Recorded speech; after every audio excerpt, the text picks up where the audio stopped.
How do I evaluate an RIA to join? That is today's question on the Transition to RIA question and answer series. It is episode number 142.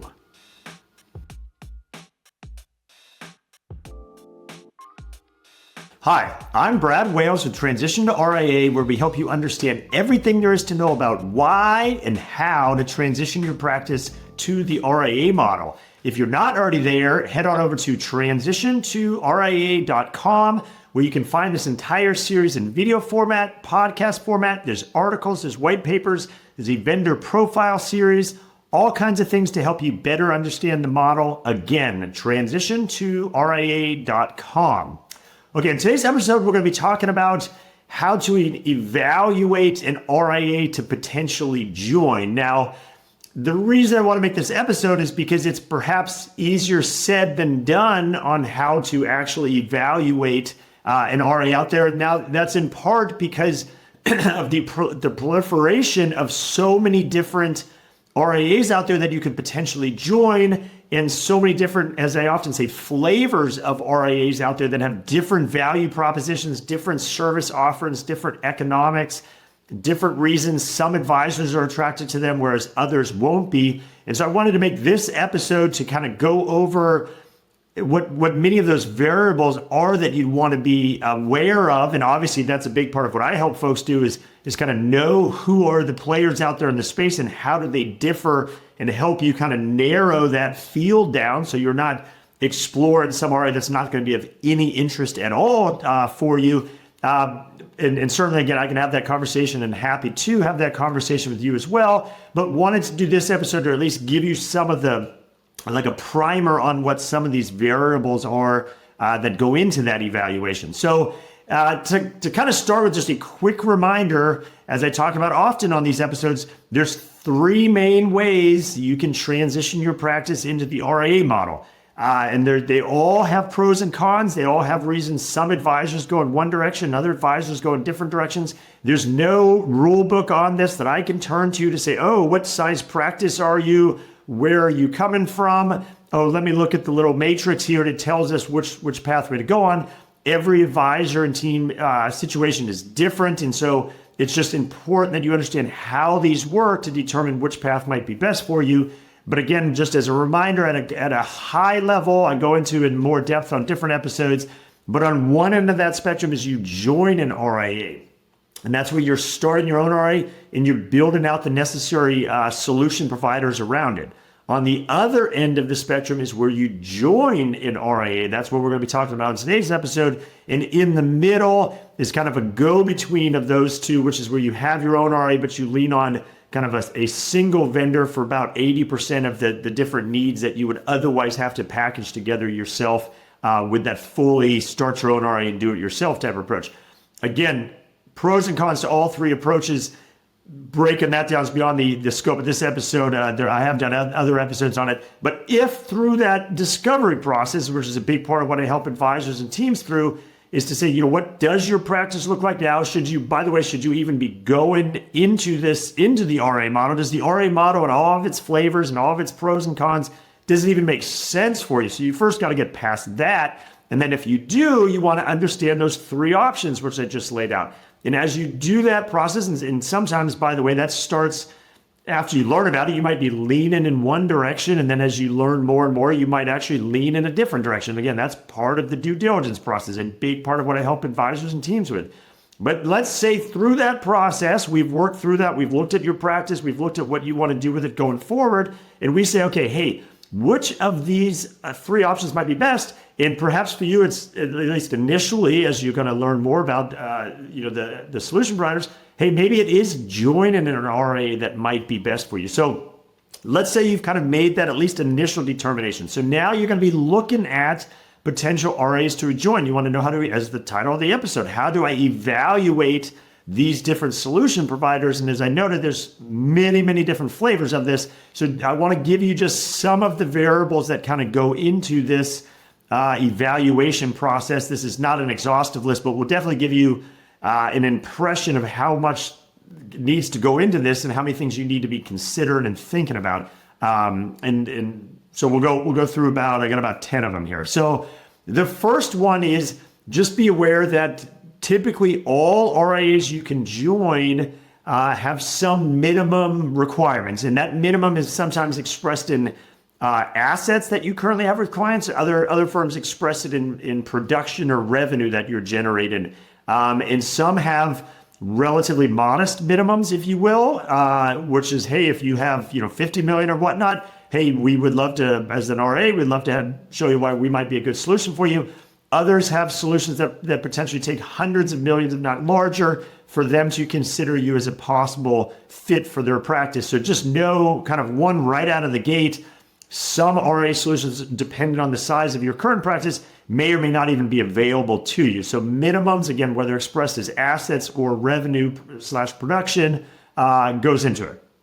Number two, and this is a big one, some RA models are set up where you would be a W-2 employee advisor of that firm. Other models are set up where you would be 1099 independent contractor. Those are wildly different approaches. It's not to say that one is necessarily better than the other, but they are very different approaches with different reasons you might choose one over the other. Most of my audience is typically leaning more towards that 1099 approach. I've done an episode on some of the advantages of that 1099 approach, but you would want to know, hey, is this a W-2 model or is this a 1099 model? And by the way, and again, that's where I can help you with this.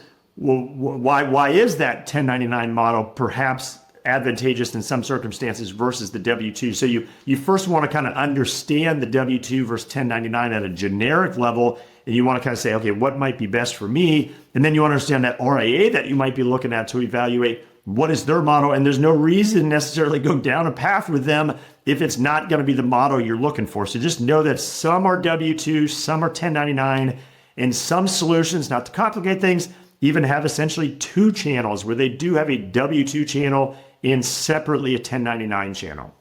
The next item, and this was kind of related to that W-2 1099, is does that RIA, is their value prop, is their model where they would be acquiring your practice, as opposed to essentially you join and retaining ownership of your practice, and they're essentially an infrastructure partner. So as I walk advisors through those three options I was talking about, and I mentioned, okay, start an RA, you join an RA, and sometimes advisors would be quick to rebut when I say, okay, one of these paths is to join an RA, and they say, yeah, but I am not ready to sell my practice.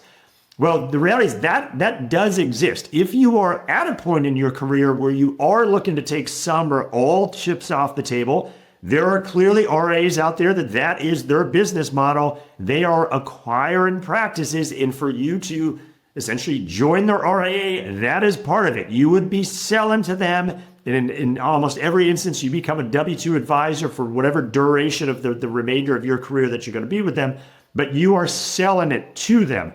There are other providers that's not at all their value prop. Their value prop is to say, hey, we realize you want a lot of the benefits of starting your own RA. You're not ready to sell, but perhaps you don't want to put all those pieces together yourself. So, hey, look, we've done that for you here.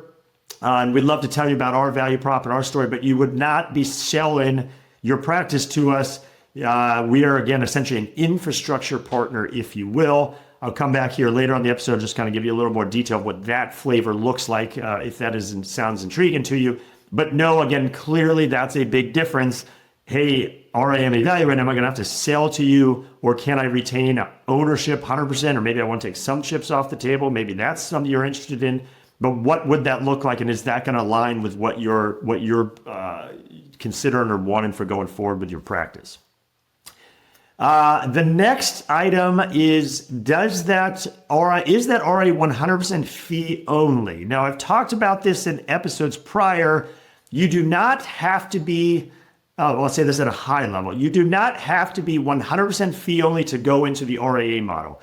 Many advisors are 100% fee only in the RIA model, but many advisors aren't. They're essentially in a hybrid type arrangement, and there are solutions for if you have remaining commission assets and perhaps it makes sense, or there's a need or a requirement to be able to maintain some amount of a commission part of your practice.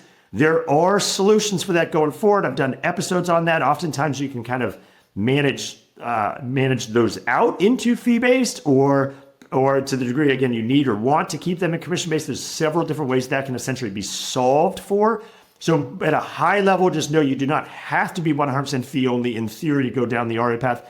But if you're evaluating RIAs to join, some RIAs have chosen to be 100% fee only. Now, those RIAs would tell you, hey, for those remaining commission assets you have, hey, here's how we typically work with our joint advisors to solve for them. And it's beyond the scope of this episode, but there's different ways you could potentially solve for those assets that could be palatable to you.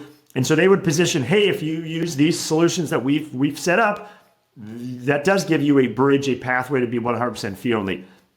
There are some instances where that just is a bridge too far, and that simply won't work, again, for the nature of where those client assets are, or the just pure desire of the advisor. And so there are other RAs that say, clearly we want you to be predominantly fee-based, where this is the RIA model, but to the degree you still have that kind of minority legacy amount of commission assets, hey, we do have this often referred to as like an RA-friendly broker-dealer solution for that. I've done a whole separate episode on what is an RA-friendly broker-dealer if you want to learn more about that.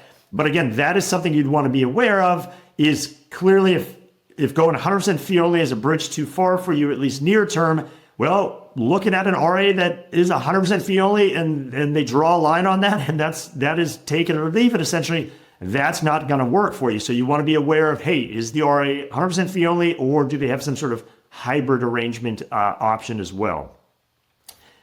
The next variable is to know that even within these different types of arrangements, say 1099 model, there's different value props on that. There are some of these providers that essentially try to provide what I refer to as a core offer, where they say, hey, we are going to just bundle up the core kind of infrastructure pieces behind the scenes, the compliance, the client fee bill, and the technology stack. We're gonna pull those core pieces together and provide you just basically that core bundle and try to keep the cost as low as possible for you. And to the degree you want other auxiliary services beyond the core, that's fine. You go out and source those on your own and you'll pay for those separately. But we feel it's better for you to do that and choose what you do or don't want and when you do or don't want it. And so we're going to keep the core package is essentially bundled up as much as possible and provide that competitive price. Other value props are for advisors that are desire and perhaps more full service type support, where there are in-house, perhaps estate plan and expertise resources, or tax plan and resources, marketing resources, and that's all part of their value prop, and that's bundled up. But those are two different approaches. Again, a core model, go add on things as needed, or more of a full service type model. And clearly there's going to be a cost difference between those two approaches. So you would want to understand, what is it you are needing or wanting from a support level with your practice? Which of those two approaches best align with what you need? And then you want to understand how the economics will look, and does that make sense for your practice? So again, core model versus more full service, and there's all different kind of flavors along that spectrum, but just know they do not all provide essentially the same value prop in that sense. And kind of related to that is also the service offer. And you could say, isn't value prop and service offer the same? But in this instance, I'm referring more to the service needs of your clients. So as the advisor, your clients, are they going to need, for instance, higher net worth support resources? Maybe it's access to certain kinds of lending solutions or alternative investment options, or a deeper array of SMA managers, which, by the way, the RIA model can essentially support all of that. However, that doesn't necessarily mean the RIA you are looking to join has necessarily built out a platform to support that. Now, if you service mostly near retirees with between 500,000 and $1 million in client assets, maybe you don't need some of those resources. And so that's fine if an RIA that you're looking at is geared more towards your type of clientele. But to the degree you do have that high net worth, ultra high net worth client, well, clearly you're going to want to make sure that the RIAs you might be evaluated to join have built out the resources and infrastructure to support you with the types of clients you have. So just know, again, beyond the value prop of what kind of they provide for you as the advisor, Also, do they have the resources to help you support your clients based on what your client base looks like? The next variable is there are some RIAs that you would join that part of that value prop, regardless of all the other prior variables we talked about, is that you would be using their brand. You would tuck under their brand. That's essentially the name you hold out. You carry their brand, and they would argue that they have built brand equity in the space, and they've put a lot of resources into building that brand. And oh, hey, you will be able to benefit by using that brand. Other advisors and teams say, hey, no, I want to use my own brand. Yes, I want to maybe join an RIA so I don't have to build it all myself, but I still want to build my own brand equity. And there are RIAs that service or that have both of those approaches. Again, there's some that will do, hey, you got to use their brand. Others, their whole thing is, no, you actually don't use our brand as the RIA. You use your own brand, and we'll help you from a marketing perspective, build that brand, build the marketing collateral, build the website. So just know there are different approaches to how the brand that you are going to hold out to your clients and to the marketplace differs as well. Another variable is also how your client assets will be managed. So there are some RIAs out there that say, hey, if you join us, whatever the rest of their value prop is, part of their model that they have built out that they feel is best is that the RIA, will manage the client assets, and they'll tell you they have demonstrated in-house expertise on that, or their models, or a CIO that helps with all that. But that is part of their value prop, perhaps, to say, no, we feel it's actually better and more efficient for you as the advisor and team to offload that to us, and here's why we think that's better for you and your clients. But that is essentially a requirement of joining them, is that you do essentially turn over that asset management to them. Now, for some of you, that might be wonderful, and you're like, hey, I'm already using SMA managers, and I'm already having to figure out and keep my eye on models and managers and all that, and hey, to the degree I can just outsource that to them because I'm outsourcing the asset management anyways.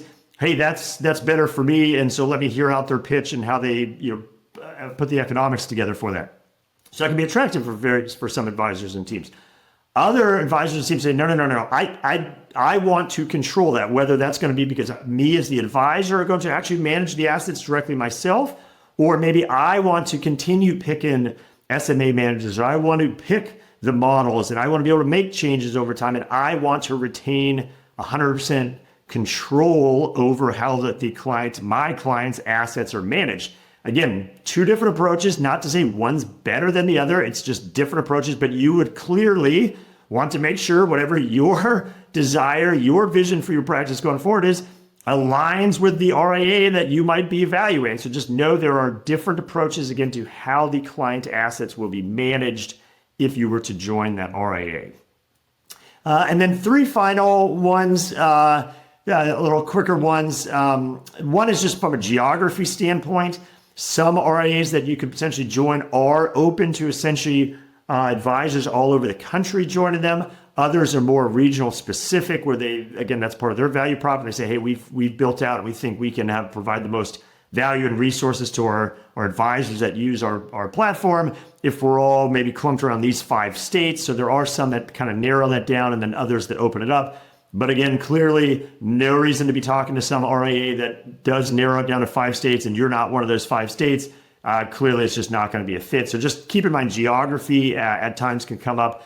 And then the last two are technology and custodian. So from a technology standpoint, you would want to evaluate what is the technology that they would provide for you. And I've talked about on episodes, what is a tech stack and what are some of the pieces of a tech stack, like a portfolio management tool.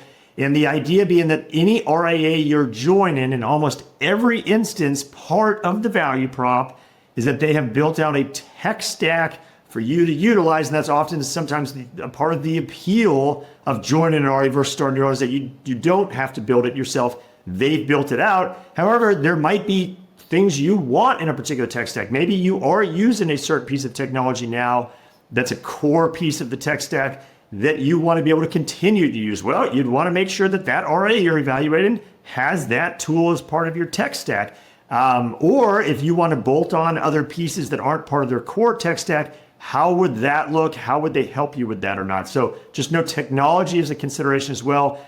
And then the final thing, custodians. A part of the value prop of an RA, you could be joined as they say, hey, look, we already have multiple custodial relationships and here's the custodians we use. And hey, advisor, hey, we have more scale than you will ever have individually. So we perhaps get a better pricing from these custodians or better service levels from these custodians. And so here are the custodians that we make available. Typically, these RAs that you'd be joining typically have 2, 3, 4 custodians to choose from, but part of your evaluation again would be which custodians do I have? Depend on where you're coming from. Is that an important consideration, or would you be essentially ripping the band-aid and needed to move your assets? And so there's maybe more flexibility with where those land. But either way, you'd want to understand what those custodial options are, and does that align with what you need or want going forward? And again, they don't all have the same custodians. There's certainly some overlap with a lot of them, but there is differences there as well. So I'll wrap up with just 2 final thoughts. The intent of this episode was not to make any of this sound intimidating as I just rattled off all these variables, but to just bring to your attention that there are a lot of variables that need to go into this. Now, one way you can essentially solve for that is, again, back at the top where I talked about there's different ways to go down this path. I don't have the exact stats. I should keep better data, but anecdotally, I would say the majority of advisors and teams, when they reach out to me, their first inclination is, hey, I want to start my own RA. And many, ultimately, that is the path they go down. I educate them on how all these things work and the different options work. And we conclude, no, that actually is the best path. What you came in thinking is actually the best path for you. So let's go down that path. And here's all the steps involved with that. But I always say, hey, at least hear out how some of these infrastructure platform type solutions work that you can join. And again, don't come into it with misconceptions. Again, sometimes when I bring this up, I say join an RA. And as I said earlier, someone will say, well, I don't want to sell my practice. Okay, well, that's fine. There's other options. I'm also not referring to when I say join an RA, this is not just some RIA down the street that has an empty desk in the corner that would love to have you come sit in it. That inevitably exists out there. There's 30,000 RAs in the country, so there's inevitably some of those folks that would love to have a conversation with you. But just know that there are, and this is mostly in just the last 10 years, these platform providers or supported independents or whatever terminology we want to call them, that recognized, hey, there are advisors that want a lot of the benefits, the flexibility, the economics and whatnot of the RIA model, but maybe just don't desire to have to build and manage all of that themselves. So they've been purposely built for this purpose to say, hey, advisor teams that want these benefits, but maybe want to be able to outsource a lot of the middle and back office tasks to someone. So they have been built from scratch to where their clients are advisors. These are not, while it exists, these are not what I'm describing. These are not RAs that have built a practice and then now they're necessarily expanding. These were built from the beginning with the mindset that, hey, let's build something that will be attractive to advisors that want the benefits, maybe want to be able to offload some of the resources to us. And so just know that exists out there. Don't come into this with any preconceptions about what joining an RA is, because I can tell you from just hundreds of conversations about this, there are all kinds of misconceptions. And there are very likely flavors of that approach that will at least be of interest to you, and you may or may not ultimately go down that path. But you owe it to yourself to understand it and understand how that works, and you may conclude to start your own RA. And again, I help advise down both paths. So my comments, helping you learn about it is there's no bias in what I'm trying to suggest. It's just making sure you are familiar and making a fully informed decision on which path to go down. And then kind of related as a last thought is, again, this is a big part of what I do, is help you understand how all these options work. And once we start leaning in a certain direction, what are all the different flavors that are out there? And so like we're talking about today's episode, joining an RIA. And it's not that, I'm the smartest guy in the room. But the reality is, this is all I do is help advisors understand what a transition to the RIA model will look like. So because that's my sole focus, I'm not a practice management guru. I'm not a marketing guru. This is my sole focus. So I have the luxury, which, just to be blunt, you do not as an advisor, because your full-time job is everything you're running your practice. I have the luxury to do nothing else except pay attention to all of this and understand all these options and all these different flavors and all the different ways you could do this. And I'm a big part that of where I'm at in value, and I get hit up by RAs essentially weekly that kind of learn what I do, and they want to kind of be on my radar, hoping maybe I'll introduce advisors to them, is to essentially be your screening mechanism on that. And I hear a lot of pitches, and quite frankly, some are better than others. And I sometimes have to have good bedside manner and say, okay, hey, great, thank you for sharing all that. There's just other solutions that are going to be better. Maybe you need more scale or more resources or whatnot. But it is to help you, again, not only understand that, but to narrow that field. And it's just because I have the luxury of time. Essentially, I'm very busy, but that this is my sole focus. Whereas you, as an advisor, you have the proverbial day job, and you're trying to essentially moonlight by figuring all this out. So I can help you do tremendously narrow that process down, both through education and through just essentially screening your options to be considering. So happy to have that conversation with you as well. First things first, though, head on over to transitiontoria.com. Where, as I said at the top, you can find this entire series in video format, podcast format. There's articles, there's white papers, it's a vendor profile series.